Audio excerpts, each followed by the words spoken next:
तो चलिए शुरू करते हैं। कमेंट कर देते हैं। लाइट नहीं है, अंधेरे है।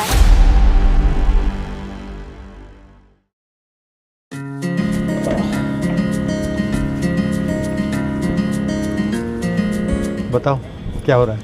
हम एक्चुअली ना राहुल, हमारी बातचीत इस बार के इलेक्शन में हम फर्स्ट टाइम जो हमारे साथ थी, हम फर्स्ट टाइम वोटर्स हैं और हम यहाँ पे हमारी जो इस इलेक्शन से इस बार की जो हमारी फर्स्ट वोट है उससे जो हमारी एक्सपेक्टेशंस है, हमारी जो उम्मीदें हैं, जैसे basically education, safety, job, equal rights, हम उससे रिलेटेड यहाँ पे आपसे बातचीत करना चाहते हैं। बताओ कैसा लग रहा है? फर्स्ट टाइम वोटर हो? Very much excited sir. हाँ, वेरी मच एक्साइटेड।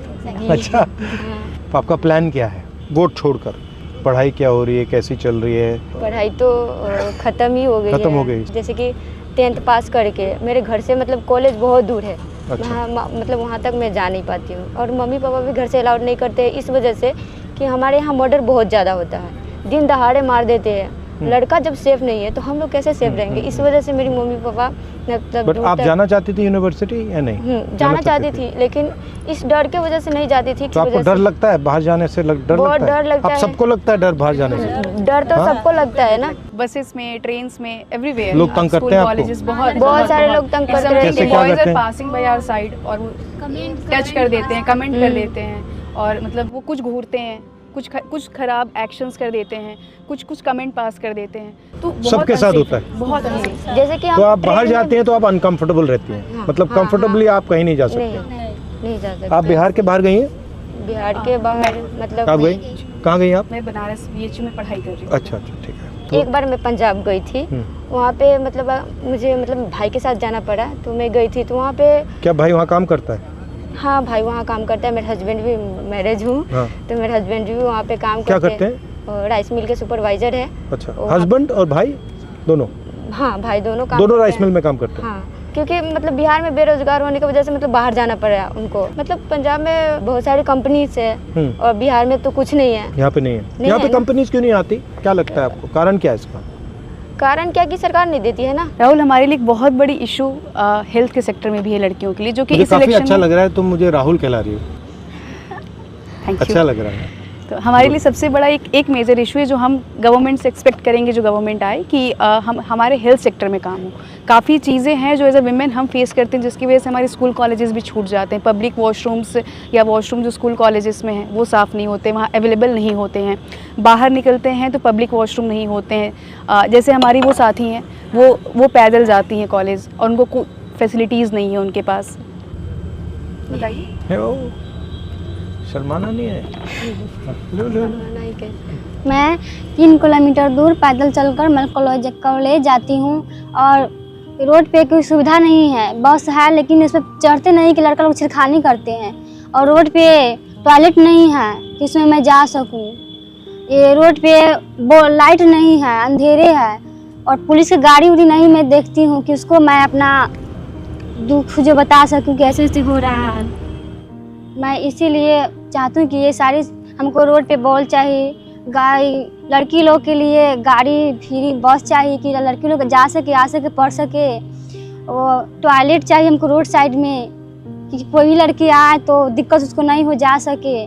मैं उसी को वोट दूंगी कि हमको सारे समस्या को हल करें। मतलब मेजर इश्यूज जो है कि मतलब एटलीस्ट पब्लिक वॉशरूम तो हम एक्सेस कर सके। For main it's very easy कि वो कहीं भी उनके लिए हो जाती है, बट हम एज एन फीमेल ये फेस करते हैं ना कि हम कहीं जा रहे, कुछ बहुत इमरजेंसी है, we are searching for somewhere कि कुछ होटल्स कुछ मिल जाए, जो कि वहाँ भी बेसिकली बड़े होटल्स अलाउड नहीं करते। हम उस सिचुएशन में बहुत बुरे फंस जाते हैं। अगर कभी हमें पीरियड्स आ रहे हैं, इन रास्ते अगर हो जाता है, हम परेशान हो जाते हैं, हमें भाग के घर आना पड़ता है। बहुत तरह की ऐसी दिक्कतें हो रही हैं जो, और एजुकेशन सेक्टर में सबसे बड़ा तो हमारे लिए इशू यही है ना कि हमें कॉलेजेस में वहाँ पे जाके एक्सेसिबिलिटी नहीं मिल पाती है। हेल्थ इश्यूज़ हैं, सैनिटरी पैड से रिलेटेड इश्यूज़ हैं जो बिहार गवर्नमेंट ये कहती है कि हम फ्री में दे रहे हैं, या फिर कुछ चार्ज बहुत मिनिमम प्राइस में, वो अवेलेबल नहीं है हमारे लिए। वो बस कहने तक की स्कीम में वो बात रह गई है। मुझे लगता है चाहे वो शिक्षा का सिस्टम हो, स्वास्थ्य का सिस्टम हो, वो सारा का सारा प्राइवेटाइज हो रहा है और उसमें जो गरीब लोग होते हैं वो मतलब लाखों रुपए तो दे नहीं सकते हैं, नहीं दे सकते, तो वो फंस जाते हैं बीच में। तो मुझे लगता है कि जो हाई क्वालिटी सरकारी एजुकेशन है, हाई क्वालिटी सरकारी अस्पतालें हैं, उन पे भी फोकस होना चाहिए। कोई बीमार हो जाता है, खेती करता है, वो 4, 5, 7, 10 लाख रुपए कहाँ से लाएगा? हार्ट का ऑपरेशन करवाना हो, कैंसर हो जाए, कैसे लगेगा? वो ला ही नहीं सकता। तो उसके लिए तो आंसर सरकारी अस्पताल है और कोई आंसर ही नहीं है। तो सरकारी अस्पताल में भी जाते हैं तो वहाँ पे भी जाते हैं तो बहुत ऐसे बेकार क्वालिटी है। ऐसा बोलते हैं कि जांच तो कर देते हैं लेकिन फिर भी बोलते हैं कि जाओ प्राइवेट से दवा लेकर आओ। इस सरकारी हॉस्पिटल का किस काम का है जो मतलब मुझे दवा भी प्राइवेट से खरीद के लेना पड़ता है। सिर्फ वो देख रहा है मुझे वही है और उसके बाद दवा या जांच हो जैसे कि खून जांच हो, एक्सरे हो, ऐसे ही मतलब ये सब प्राइवेट से करवाना पड़ता तो है। क्या करोगी बाद में, क्या करोगी एक बार आपका पूरा एजुकेशन खत्म हो गया? मैं डॉक्टर बनना चाहती हूँ। अभी मैंने 12th पास आउट किया है और नीट की प्रिपरेशन कर रही हूँ और आगे मेरा ड्रीम है MBBS। और MBBS का ऐसा है कि MBBS के लिए सीट नहीं है, गवर्नमेंट सीट बहुत कम है। लगभग हर साल 25 लाख प्लस बच्चे एग्ज़ाम में के लिए एलिजिबल होते हैं बट सीट गवर्नमेंट सीट 55,000 सी हैं। तो मैं ये चाहूँगी कि हमारे जो भी गवर्नमेंट हो नेक्स्ट हो वो हमें सीट्स ज़्यादा कम से कम प्रोवाइड करें क्योंकि बहुत सारे बच्चे ऐसे होते हैं वो डिज़र्व करते हैं बट उन्हें सीट नहीं मिल पाता। और कभी कभी ऐसा हो जाता है जैसा कि पिछली बार हुआ NTA ने क्या किया था, तो इस वजह से जिस बच्चे को मतलब जो बच्चा डिज़र्व करता था वो भी नहीं कर और पाया। ये यहाँ पे बिहार में काफ़ी पेपर लीक हो जाता है, कैंसिल हो जाता है, कभी जी। पेपर कैंसिल हो रहा है, कभी और जैसा कि भैया मतलब ये तो चलता जाता है, ड्रामा चलता और रहता जैसा है। कि भैया आप जानते हैं कि बिहार एजुकेशन के मामले में अब भी बहुत पीछे है, खास करके बिहार की लड़कियां बहुत पीछे हैं। और कहीं ना कहीं इशू ये है कि हमारे गांव में स्कूल नहीं है, कॉलेज नहीं है, जिसके कारण हम अपनी एजुकेशन इनकम्प्लीट कर पाते हैं, नहीं कर पाते। और कहीं बाहर जाके करना हो तो फैमिली अलाउ नहीं करते हैं। अगर वो चीज़ वो सुविधा अगर हमारे गांव में हो, हमारे गांव में अगर स्कूल हो, कॉलेज हो तो हम कर पाएंगे, हम अपनी एजुकेशन कंप्लीट कर पाएंगे। कहीं ना कहीं हमें वो उम्मीद होती है, चाहत होती है कि हम कुछ करें पर वो फैसिलिटीज़ नहीं मिल पाती है जो कि गवर्नमेंट को प्रोवाइड करनी चाहिए थी, जिस वजह से हम अपनी एजुकेशन इनकम्प्लीट करके छोड़ देते हैं। जो मतलब थोड़ा अमीर है वो तो अपने बच्चे को प्राइवेट में भेजते हैं। सरकारी बनी किस लिए, मतलब उसमें तो हम सब लोग जाते पढ़ने ना, तो अमीर लोग प्राइवेट स्कूल में पढ़ाते हैं अपने बच्चे को और जो गरीब लोग हैं वो जाते हैं सरकारी में। कैसे पास होगा? आप देखते हो कि भाई ये अमीर लोग हैं, इनको सब कुछ मिल रहा है, हाँ, सब कुछ मिल और रहा है। आपको अपॉर्चुनिटीज नहीं मिल रही हैं, तो आपको क्या लगता है, मतलब आपको खराब लगता है या आप इसको एक्सेप्ट कर लेती हैं, क्या है? बहुत खराब लगता है, मतलब बट आप एक्सेप्ट कर लेती हैं, मान लेती हैं इस बात को, एक्सेप्ट कर लेती हैं, मानना हाँ ठीक पड़ता है है। क्योंकि मतलब कोई सुनने ही नहीं आता है। जैसे कि आप मतलब मुझे तो ऐसा लग रहा है कि मतलब आप इतने बड़ा होकर मुझसे मिलने आए और मैं भी आपसे मिलने आई। मेरे गांव का मुखिया जो है वो तो मेरी बात सुनते ही नहीं है। वो बोलते हैं क्या है, जाओ यहाँ से, क्या करने आई हो, तुम घर में रहो। घर में रहो, यही बोलती है। और बोलते हैं कि मतलब क्या करना है, ये क्या भी करना आइडिया है? बहुत सारे लोगों के माइंड में है कि भैया लड़की है तो घर में रहो। कहाँ पे अति कर रही हो, काहे के लिए इतना अति कर रही हो? जाइए आप घर पे डांट के मिलगा देती है। पढ़ लिख के चूल्हा ही फूक रहा है। और कहीं ना कहीं हम आवाज़ उठाते हैं, अगर हम कहीं पे जाते हैं आवाज़ उठाने के लिए तो वहाँ पे बोलते हैं लोग कि बहुत बड़ी नेता हो गई हो क्या। यही बोला जाता है। तुमसे बोला हाँ तो तुमने बोलते क्या हैं। बोला, जवाब क्या दिया? हाँ हमने हो ये- गई हूँ। हाँ बिल्कुल, क्योंकि जो हमारा अधिकार है वो तो हमें चाहिए। सरकार बोलती है कि आधी आबादी, लड़कियां आधी आबादी है, तो फिर आधी आबादी को वो क्यों नहीं मिलता? जो भी है उसमें भी पैसा ले रहे हैं। मतलब हम लोग वोट किस लिए देते हैं कि हमें फ्री में नौकरी मिले। वहाँ पे भी अगर हम छोटा सा भी छोटा नौकरी, जैसे कि आंगनबाड़ी का भी नौकरी लेने जाते हैं तो वहाँ पे 2 लाख, 2.5 लाख, 5-5 लाख तक मुझे मतलब पैसा देने के लिए बोलते हैं, फिर नौकरी लो। बोलना चाह रहे थे कि महिलाओं, हम सुने हैं, मोबाइल पर देखे हैं कि महिलाओं के लिए और किशोरियों के लिए सैनिटरी पैड फ्री में दिया जाता है, पर हमारे यहाँ तो कुछ ऐसा है ही नहीं, कुछ मिलता ही नहीं है। इसके कारण हमारे गांव और टोले मोहल्ले में देखते बहुत सारी महिला हमेशा बीमार रहती है। अब बीमार के कारण वो अस्पताल जाती है तो एम्बुलेंस बुलाती है, उसमें भी खर्चा देना पड़ता है। आशा को बुलाया तो वो भी खर्चा मांगती है। सरकारी अस्पताल पे जाए तो सरकारी अस्पताल में अच्छी मतलब कि क्वालिटी नहीं रहती है। जांच वगैरह करने के लिए प्राइवेट में भेज दिया जाता है। तो फ्री में देना चाहिए सैनिटरी नैपकिन, फ्री में देना चाहिए, हर मंथ देना चाहिए। मेरा कहना ये कि फ्री में नहीं तो कम से कम रेंज में भी दिया जाए तो हर घर जो उसे तो महिला है, वो लग्जरियस यूज कर प्रोडक्ट सके। गवर्नमेंट क्लेम कर चुकी है ना, जिसका टैक्स वो ले रही है, उस पर भी टैक्स होते हैं हमारे लिए, तो वो हमारी सबसे नीडेड चीज़ है। हर मंथ उसकी ज़रूरत होती है हमें। हर मंथ जरूरत पड़ते तो हर मंथ मिलना चाहिए।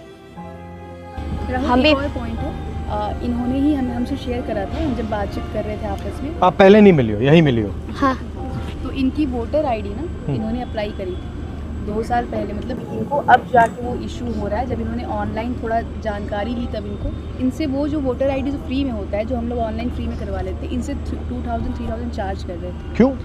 क्योंकि मतलब मुझे कौन आइडिया बीएलए करा रहा था? कौन? करप्शन टाइप, हाँ मुझे नहीं, मैं नहीं जानती कि वो कौन था, क्योंकि मैं अपने ससुराल से थी तो मेरी सास लेकर गई थी, तो वहाँ पे मुझे नहीं पता कि वो कौन था, लेकिन मांग रहे थे 2000-3000 ऐसे करके पैसा दो, उसके बाद मैं बनाता हूँ। तो मैं बोली इतना तो मेरे पास है नहीं कि मैं दे सकती हूँ उनको, तो मैं बोली चलो ठीक है छोड़ ही देते हैं, क्योंकि था ही नहीं पैसा, तो हम कहाँ से दें उसको। अभी मतलब समझ में आया कि ये फ्री में हो रहा है, तो मैं ऑनलाइन वोट तो अप्लाई। फ्री में मिलेगा, संविधान में लिखा है हर व्यक्ति को एक वोट फ्री में मिलना चाहिए। आधार में भी यही हो रहा है, नौकरी भी फ्री में मिलना चाहिए ना। नहीं, तो वोट तो इसलिए देते हैं ना, नौकरी भी फ्री में मिलनी चाहिए हमें, क्योंकि वोट हम किस लिए देते हैं। जो ये हिंदुस्तान में इतनी नफरत फैल रही है, हिंदू मुस्लिम एक जात को दूसरी जात से लड़ाया जाता है, इसके बारे में क्या सोचती हैं आप?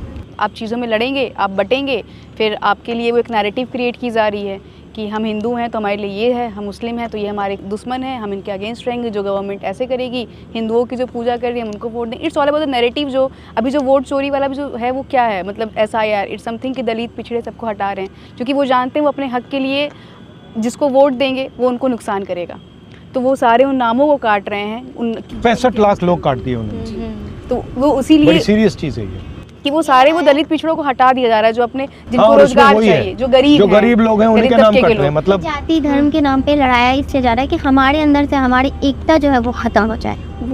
वोटर लिस्ट में से तो एकता से कौन डरता है? क्यों डरते हैं? एकता से क्या हो जाएगा? अगर आप अगर हिंदू मुसलमान सब एक हो जाएंगे तो फिर क्या होगा? हम लोग अगर एक हो जाएंगे तो हम लोग जो चाहेंगे वो हो सकता है। अच्छा, आप किसी से नफरत करती हो? नहीं। आप करती हो? आप करती हो? आप मैं करती हूँ। किससे करती हो? मैं नीतीश कुमार से करती हूँ नफरत। नफरत करती हो? हाँ बहुत नफरत करती हूँ, क्यों? क्योंकि मतलब नफरत तो बहुत बड़ी चीज़ है। हाँ इसलिए नफरत करती हूँ कि मेरे यहाँ दिन दहाड़े मर्डर होती है और उस पर कोई एक्शन नहीं लेते। मैं अपना आँख से देखती हूँ, सीधा बीच बाच ही फाड़ दिया जा रहा है। यहाँ पे तो रेप इतनी होती है, रेप में भी मतलब कोई केसेस मतलब ले लेते हैं, लेकिन उस पर कोई मतलब कार्रवाई नहीं। जैसे कि मतलब 6 महीने जेल हुआ, साल भर जेल हुई, उसके बाद छोड़ दिया जाता है उसको, फिर तो वही करेगा ना वो, फिर मतलब कोई अच्छी नहीं होता है, छोड़ देता है ना, फिर उसका भी कोई अच्छी होना चाहिए ना, सजा होना चाहिए। और नफरत आपको नहीं होनी चाहिए। गुस्सा हो सकता है, हाँ, गुस्सा। इरिटेशन हो सकती है कि यहाँ ये ठीक नहीं, नफरत है। क्योंकि उन्होंने जो नफरत इसलिए होना मतलब ऐसा नफरत से आप अंधी हो जाओगी। क्यों नहीं करते हैं वो, मतलब अगर वो अगर करे, अब मतलब अगर नहीं कर रहा कार्रवाई है तो करे, अब तुम करो। कैसे करूँ? क्योंकि सुनता ही नहीं है ना। अब सुनाओ।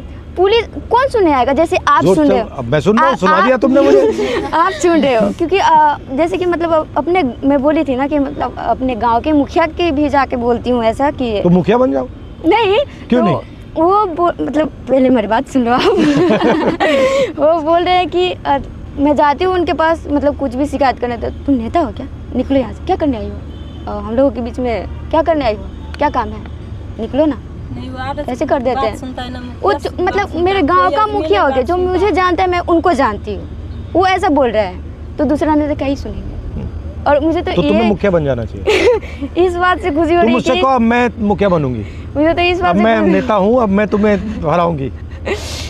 मुझे तो इस बात से खुशी हो रही है कि मतलब इतने बड़े नेता जो मुझे सुनने आए। राहुल, एक क्वेश्चन थी। हाँ, बताओ। कि हम सब तो फर्स्ट वोटर्स हैं, तो ये हमारी जो थी कि हम मतलब हम किस बेसिस पे वोट करेंगे, हमारी डिमांड्स क्या होंगी, ये सारी चीज़ें हमने आपसे शेयर करी। आप जब फर्स्ट टाइम वोट दिए थे, आप कब दिए थे और आपके दिमाग में क्या था कि आपको अपना वोट क्यों डालना है? मैंने तो कांग्रेस को वोट दिया। वो तो मेरे लिए लॉजिकल था। नहीं, बट बताता हूँ व्हाई।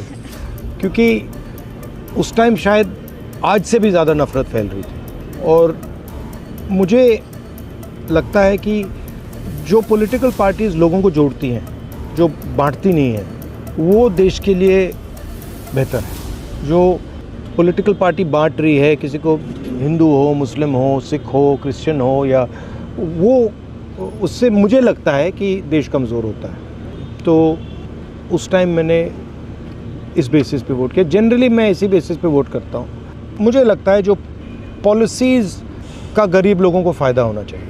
तो जो पार्टीज़ सारा का सारा काम जैसे अंबानी, अदानी, इन लोगों के करते हैं, तो उसमें मुझे इंटरेस्ट नहीं है।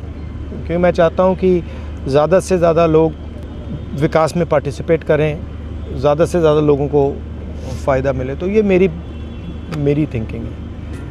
आप यात्रा कर रहे हैं बिहार में, हमने कुछ इश्यूज़ बताए आपको, हमारे कुछ ऐसा, तो हाउ डिड यू फील? एक बात मैंने नोटिस की है, बिहार में ठीक है एजुकेशन फैसिलिटीज़ कम हैं, बट इंटेलिजेंस बहुत है, मतलब अनलिमिटेड है। तो मुझे जब मैं यहाँ बैठा हूँ, मैं आपकी बात सुन रहा हूँ, मुझे लग रहा है कि भाई इतनी कैपेबिलिटी है, इसको ज़ाया क्यों कर रहे हैं? मतलब आप में इतनी क्षमता है, इतना टैलेंट है, उसको मतलब इसको ऐसे ही छोड़ दिया है कि भैया इसका कोई मतलब ही नहीं है, इसको बदलना चाहिए। अब बदलना आसान नहीं है, टाइम लगेगा, वो अलग बात है। अनलिमिटेड पॉलिटिकल अवेयरनेस है, बस समझ जाते हैं लोग, 1 सेकंड में समझ जाते हैं, मतलब कन्फ्यूजन नहीं है। चलो, बहुत अच्छा लगा आपसे मिलकर, थैंक यू। फिर भी मैं एक बात कहना चाहूँगी, एज अ फर्स्ट वोटर, जो कि अभी अधूरी रह गई है ये बात। हम उस सरकार को वोट देना चाहती हैं जो हमारे लिए शिक्षा को लेकर के काम करे और ये स्वास्थ्य को लेकर के काम करे, और जो भी हमें फैसिलिटीज मिलनी चाहिए एज अ गर्ल वो हमें प्रोवाइड करे, जो कि हमारी सरकार नहीं कर। तो भाई लोग, सब बढ़िया चल रहा है, मज़े में रहिए।